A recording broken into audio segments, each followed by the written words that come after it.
Welcome to Aging with Dignity. I'm your host, Barsha. Today, we're stepping into one of the most universal and often unspoken parts of the caregiving journey: guilt. Guilt for not doing enough, guilt for doing too much, guilt for wanting a break, or even for wanting our own lives back. And to guide us through this emotional terrain, I'm joined by someone who's lived it, studied it, and continues to advocate tirelessly for caregiver well being, Ron Beleno.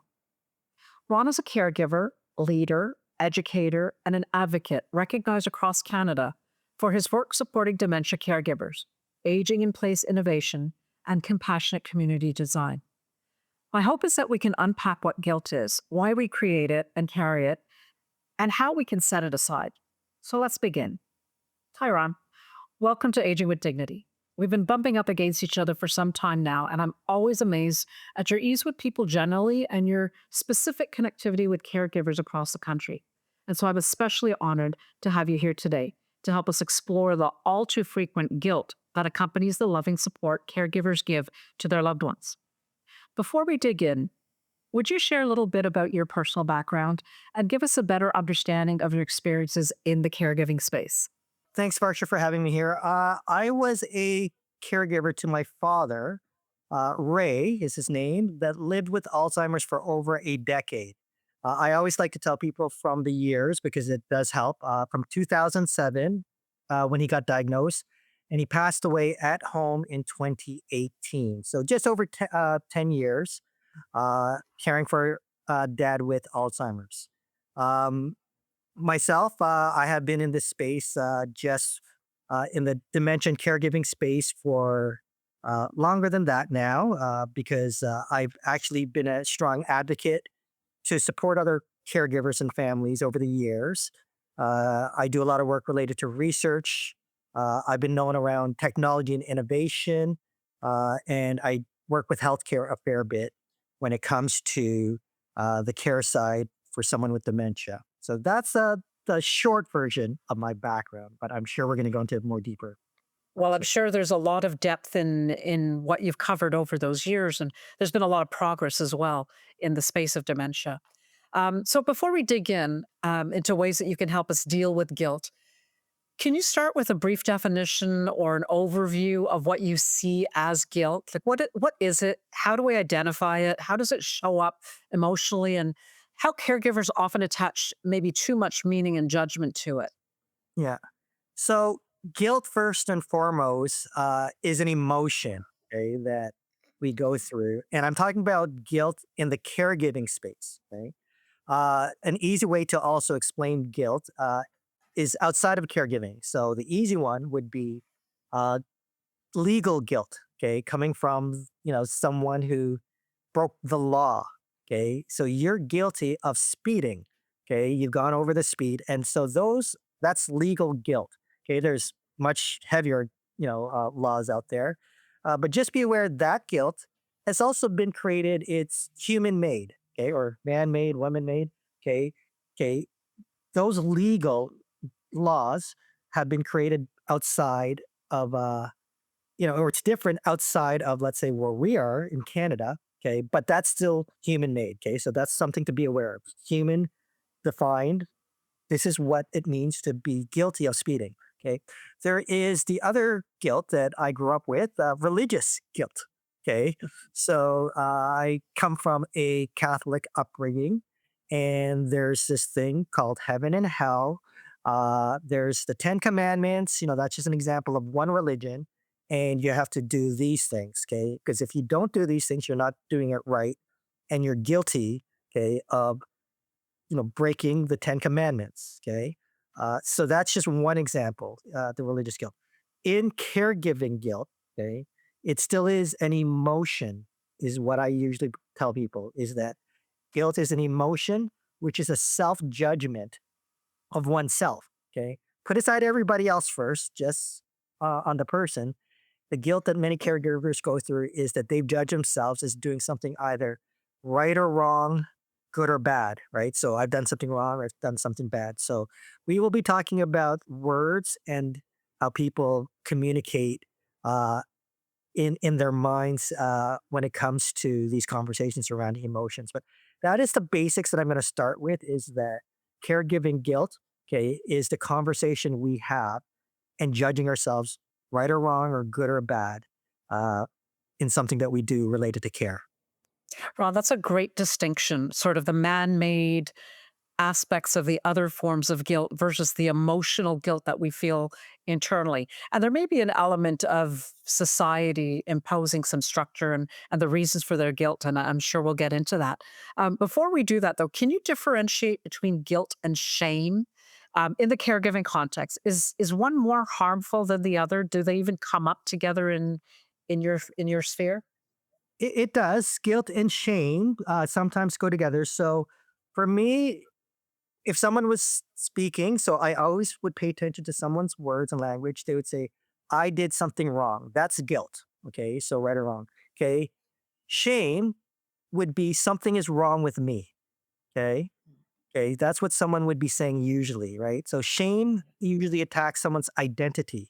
Okay. Yeah. Okay. Who they are. Whereas to me, guilt would be a critique of your actions or lack of actions, for example, right?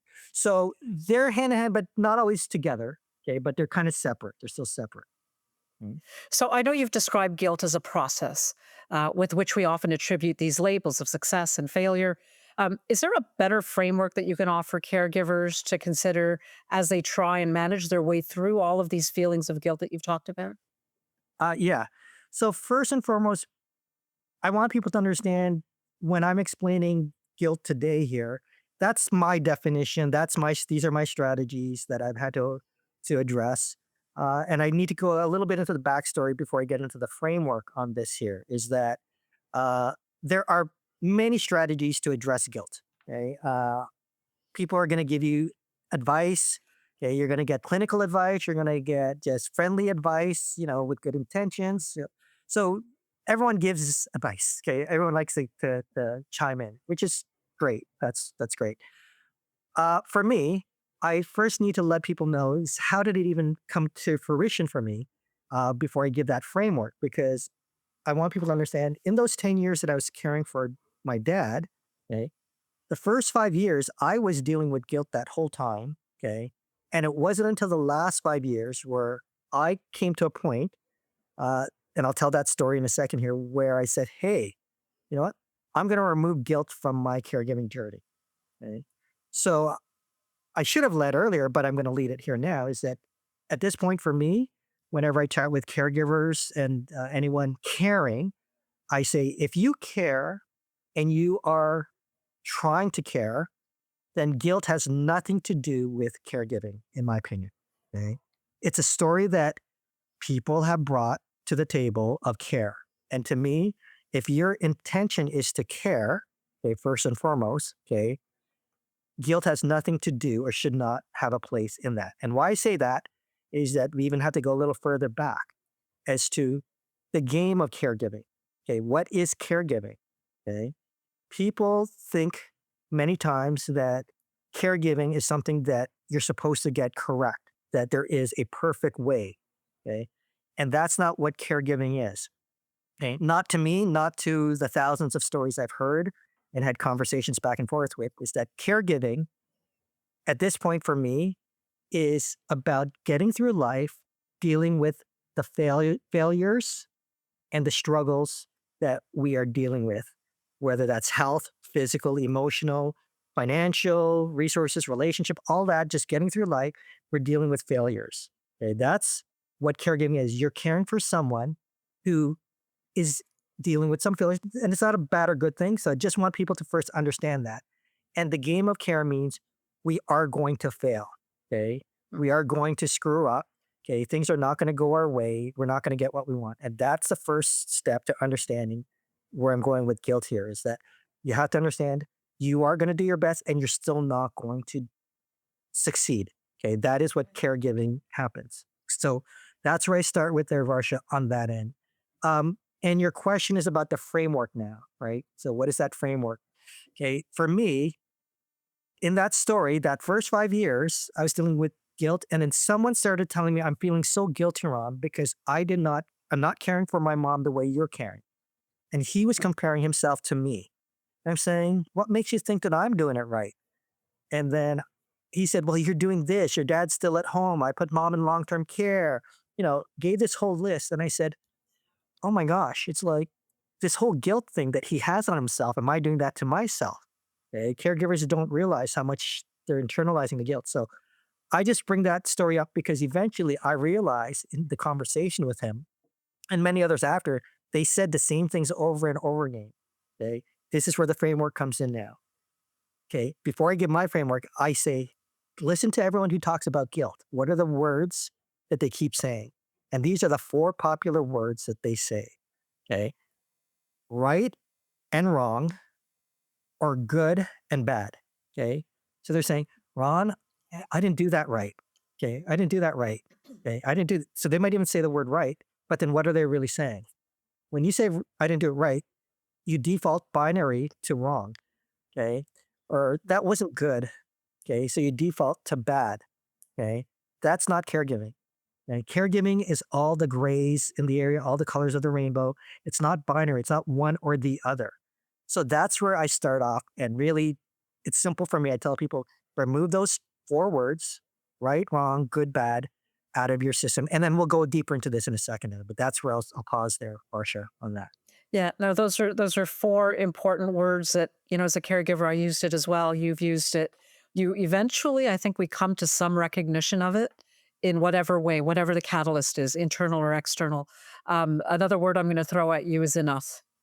Have I done enough? Was that enough? Mm. Right. And then that's in conjunction with, was it the right enough, the wrong enough? I've also heard caregivers really talk about guilt as something that's been pushing them past their limits. Um, in your experience, how does guilt contribute to burnout, and how do we recognize the early warning signs of it? Yeah. So guilt definitely increases the chances of burnout, speeds it up to get closer to that.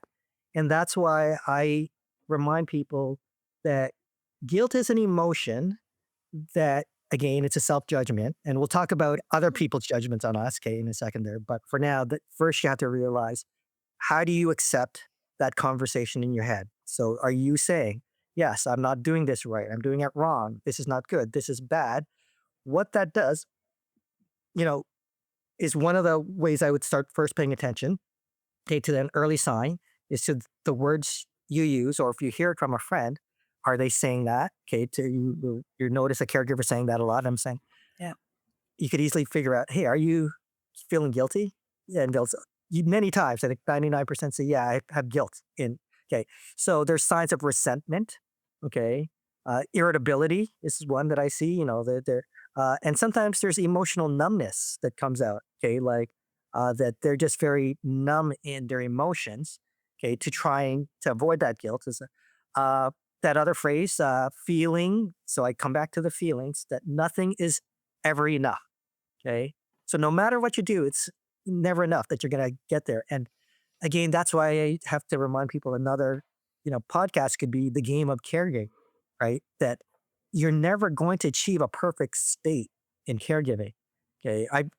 If you find someone on your podcast there, Varsha, make sure they meet me because I want to know their secrets as to Okay. how did you get it like all perfect and it was like happy, happy, happy days all the time. So that's the thing Yeah. that I throw out when it comes to guilt, and it does push caregivers like past their limits eventually. So yeah, So you touched on this a little bit. I like us to dig in. Is guilt an internal feeling, or is it something that's created by our environment, whether that be our immediate family circles or a wider social community group? That is, do cultural expectations, especially in immigrant families, amplify the guilt? And how do we then untangle what's ours versus what is taught to us? yes.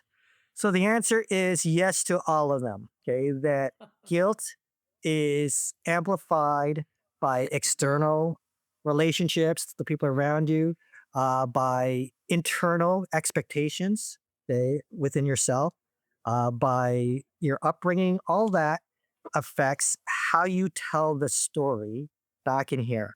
Okay, and that's why I come back to, I use example. Well, I came up with an upbringing as a Catholic. So you're taught right and wrong, good or bad, heaven or hell, that there's a binary piece here, right? We're taught many times that's a good thing, that's a bad thing. Caregiving, first find me the caregiving police out there that's going around guilty, not guilty, guilty. At the end of the day, that's the caregiver themselves has to be the judge of their personal conversation, right? Now, what happens is other people do have these other voices. Okay. Sometimes it's even the person you're caring for. Okay. Oh, you're not a good person. You're not a good son, or you're not. I was fortunate that wasn't my relationship with my dad, but you might still get that. Okay. From the person you're caring for. Okay. Or family members, friends, that's not a good thing that you're doing, or that's bad. I come back to and I remind people start off with what's your intent? Okay. Was your intent to care? If you don't care, that's a different conversation. Okay. I'm talking about first the people that care and that they're struggling during the care. Okay. And one of the things is that, yeah, it is affected by all these stories that are being bombarded to you. And those stories come in a few ways. And I tell people the senses, pay attention to your senses. A lot of it is auditory. Okay. What are people speaking to you? What are you speaking to yourself? And what are you visualizing seeing? Okay. So that story, if my dad is struggling and I'm not there to help him, then I'm interpreting that story as a bad thing. So a visual story. Okay. So I kind of remind people to kind of understand all these inputs that come into you. Okay. And still at the end of the day, it's you consciously or unconsciously are making that decision. Okay. That, hey, you're a bad person or a good person, or you're doing something right or wrong. Right. So everything that's affected, but where you can control it is back in here, in my opinion. Ron, I want to pick up on something that you just touched on about these other voices, right, that are around. We have many caregivers talk about having the guilt amplified by siblings, extended family, or even professionals. So, how can caregivers set boundaries when guilt is being imposed externally? Okay. So boundaries really, for me, it's going to be different for every individual as to where they are at in their life, and also kind of how much they've worked out their the mindset. Okay.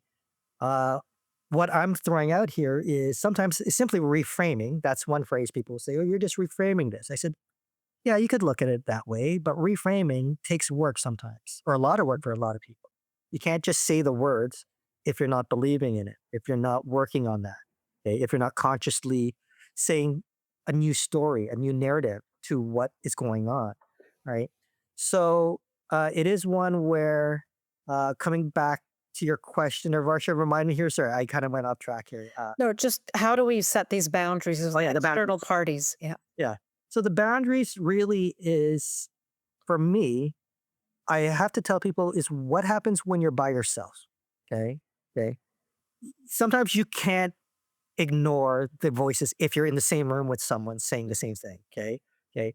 But when you sit down by yourself, when you're lying in your bed, if it's by yourself, when you're taking a shower by yourself, whatever that is, it's that moment where it's a true test of what needs to happen for you to either allow that to come in or have those boundaries. Okay.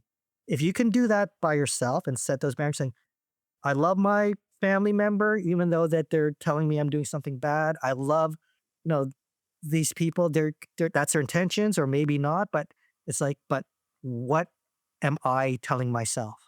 And the story I need to go ahead, yeah. Yeah. Oh, yeah. So the story that I need to complete on that from earlier, from um, kind of the framework that I wanted to add here is it's not simply just removing those four words. Okay. It's telling the story that remove those four words and I replace it with two other words. Okay. And something else. Okay. So this is where the boundaries come in, where I say, hey, if you can keep saying this story to yourself, as a caregiver, my intention was to care. And at that moment of time, based on what I'm being judged on, okay, first and foremost, did I do what was best or better? Okay, at that time, okay, at that moment of time, that period, time matters here. Did I do what was best or better with the resources? with the knowledge, with the relationships that I had at that time. Okay. So based on that moment, okay, you put mom into long-term care. And I would ask the gentleman, I said, did you have any other help with that? Said no. Okay. Did you have any other solutions? That was the only one I could come up with that was better than what we were going through. That to me is the way you should be addressing any situation when you're dealing with guilt. You figure out what is it that you're feeling guilty about. Okay. And then you set those boundaries by saying, at this moment of time, do I care? Yes. Am I doing what is best or at least better that I know at this moment of time with the people I know, the resources, the support, the education I know? And that was the best. That's all you could do. Okay.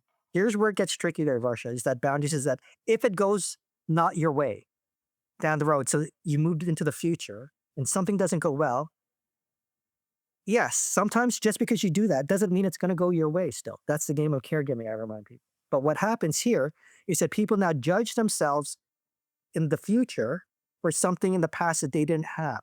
So they're saying, oh, I'm a bad person because I know all this stuff and I didn't do that here. Why are you judging yourself when this is the best you could at that time? So there is a timeline play in how guilt creeps in here. And for me, the boundaries is having that conversation with yourself. Uh, and if you could do that with yourself, if you keep practicing that, I tell people do this for a couple of weeks to a month, then everything people say to you, once they start coming in, you start creating those walls saying, I want to let that one in and that one, no. That's could be good intentions, but that's not that. So I think that's interesting, Ron, that you shared in the framework the four words not to say, but another part of the framework is really, is it better? Is it best? And I think the caveat to that was at the time that you took the decision. I really like the fact that you're also saying, continue to say that to yourself as a caregiver, because as we do that, we start to, maybe in terms of boundaries, we're setting boundaries, but we're also able to repeat that to others, right? That I took the best decision at that time for my mother, for my father, given the circumstances that we were facing. And I think that's really important. One of the things that, I mean, I've had guilt, we've had these conversations. yeah. Have you, as a caregiver, have you managed to really, I know we've talked about there's times when we're racked with that guilt, at least time to time. But is there a way that we can ever get to that point and say that, you know what, we've shed that guilt? Because I think when we do, if we can educate others that are coming and talking to us about this as well, and maybe imposing some of those guilt boundaries as well. Yeah.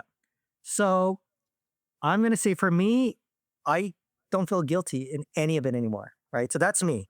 For someone who was going through 5 years, who never really dealt with guilt in the past for other things. It's like, oh geez, I'm not good at this, or I'm bad at doing this. And it's very these little words do get in the way. It's again, it comes back to that narrative. I always try and raise caregivers. I think one of the things we don't talk about a lot is the confident caregiver. Okay, another conversation for another podcast another day. But that's another emotion. Okay, how confident are you? Okay, many times when you talk to people who are caregiving, pay attention to those emotional words, the adjectives, the words that kind of say I'm sad or I'm angry, whatever. You'll hear a lot of them sneak into conversations, and guilt sometimes doesn't sneak in, but you hear it through the words of bad, right and wrong, good or bad kind of thing. But do I believe that, hey, can we at least reduce the guilt or even wipe it out completely? For me, the answer is yes. But that's with this strategy for me that has worked. And I have shared it with a lot. Sometimes within a minute, someone says, I never looked at guilt that way. And why am I judging myself as good or bad? I'm not a bad person. I'm not good. I am doing my best. And then I've seen instantaneously in that moment with me, they've shifted and they're not feeling guilty. Whether they continually remember to go back to that narrative in the future when it creeps up again, okay, that I can't say sometimes, but a lot have said it's actually helped them. So, bottom line for this, Varsha, with regards to guilt, there are some emotions we want in caregiving. Okay. There are emotions that people aren't used to. That okay, I didn't realize that there's joy in caregiving. There's moments of joy. That there's love. Okay. There's a lot of respect. Not for everybody. Okay, but it comes in caregiving. But all these other ones that the narrative is out there already, especially here in the Western culture and South, for me, Southeast Asian and all that about, hey, your culture and all that stuff, that's a bad thing and all that stuff. If you don't do this and all that, it's a story. It's all human made, okay, that has been brought down. And it's just a question of, for caregiving, I say we need to shift that. And that's where a lot of the work happens. Sometimes it's with words, sometimes it's with triggers, whatever that may be, but it can be removed, in my opinion. Yeah, that's great. Some great points you've raised there, Ron. And I know, gosh, I've had several moments where I felt guilt. Um, with my father, with my mother. There was a pivotal moment with my mom when we were moving her into the Teresa Deller Palliative Center, which was so against what the cultural norms are. We never put our parents into a home. And I remember feeling guilty about the decision that had been taken. Mhm. And I was texting my friend. It was late at night. And I so clearly remember looking at my text on my phone. I had sent it and I was rereading it and I just thought, what would I say if she had written that to me? Mm, And all of a sudden it was like a light bulb went off that there's no reason to be guilty. I hadn't thought of it as a process or framework like you've described. mm. But that was a trigger for me that went, no, this is the right decision for mom at this time. It took me about 7 to 10 days later Yeah. to really internalize that and see it for what it was and to be Mm, able to say, you know what, there's no place for that. I am doing the best for mom at this time. yeah. I have been trying to figure out, Ron, I'd love to know your thoughts on this. Do you think guilt can sometimes be useful? Is it ever trying to tell us something like maybe our values are misaligned or maybe there's some need that we might be ignoring? Is there a place for that? Yeah. So first and foremost, with emotions, okay, it gives us signals. Okay, it's a signal for something. So that's an emotion, in my opinion, is that okay? It's flagging something. Okay, and we're not judging it, whatever that emotion is, first and foremost, but it's an emotion. Okay, and it's a question of mm, what is that narrative or meaning attached to that emotion. Okay, so many times guilt is negative. It is something that doesn't serve caregivers. Okay. There's so much energy and thought that goes to guilt when if you can even release 10, 15, 50%, 100% of it, what does it do for the quality of care you can provide? Okay. So Mm. the question you're asking is there a way that it could benefit? My answer really at this point is I don't know really any example where it might benefit except realize that, hey, you're burning out. Okay. That Mm. there has to be a better way. Okay. That there's better Yeah. ways. Okay. So really it's kind of saying it should flag you that how is this an emotion that supports me? We all want emotions that'll support us. And sometimes it doesn't have to be extreme. It could be, I just want emotion, a feeling just constant comfort, like nothing more, like nothing. I don't want to be excited. I don't want to be happy. I don't want to be sad, right? But guilt is one that's one of the extreme ones for many. And does it really serve anyone? It's just a sign that you're getting, in my opinion, to a point of burnout. Okay. And that you might also need to understand hey, part of this game is that we're not going to get it correct all the time. It's not going to go our way. Okay. And that is something we can't control. So there is a control play here as well. Okay. Many times people who feel guilty feel like that they should have done something or, that's, but there are things that are out of our control. And why are we judging ourselves on things we can't control? Okay. Even though we try our best. So it is a flag to kind of say to people, That's another great word, control. mm, Because you're suddenly in this space where you're trying to take over for your parents. Is there a role reversal? And you want to control it in a way that you think it should be. So a lot of good words there, should, what it should look like, the control we should have. mm, yeah, Ron, you have been going across the country. You're working with many different caregivers. I'm certainly very impressed with what you're doing, the voice that you're bringing to caregivers. Um, do you are there any final words that you can share with our audience of caregivers that are listening in, or perhaps those that are around them that are witnessing the guilt in action and looking to find a way to address it with them? yeah. For me, this is not even a conversation just with guilt. This is the whole mindset conversation that people don't realize that when you start intentionally and unintentionally caring for someone, right? Especially someone that will have some higher needs as time goes on. Dementia is our connection here, Barsha, uh, to a parent. That part of caregiving, again, is about the story of what you tell yourself during that whole journey. Okay. And a lot of people aren't prepared for a better story. Okay. And the thing is, why we do podcasts, why we do all these events, webinar, presentation, and all that, is so that we can make the stories of our lives hopefully better. Okay. As we get through it. And right now, because of stigma, because of various old stories that are still out there as to how care is supposed to go down as, that I believe is a cost to society and all these caregivers that are trying to intentionally just care and do their best. So part of this is changing that narrative and working out how do I consciously get better at saying the better conversations in my mind. And the easy ones I keep saying that just replace 4 words right now. Okay. Take those 4 words out, replace it with better or best. Add, level up and say, oh, at the moment of time, and add a little bit more. So you keep leveling up your game of care because it's not new. Okay. If no one meets you or me, who's going through the same thing that we've gone through there, Varsha, as children to parents, and they're going to go through it, they're going to have a harder time versus if they spent even 1 hour like listening to this or watching us, because they're going to say, holy crap, this is not new. People have gone through it. So I remind people it's not new. Okay. Caregiving is not new. Answers are there. It's not perfect. You're going to have your bad days. It's not going to be great some days, but can we give you a better chance at a better quality of life for everybody involved? And guilt is the one that costs a lot of people on the emotional side that I'm saying, hey, you can do better or we could do better. Just you got to, have that conversation in your mind.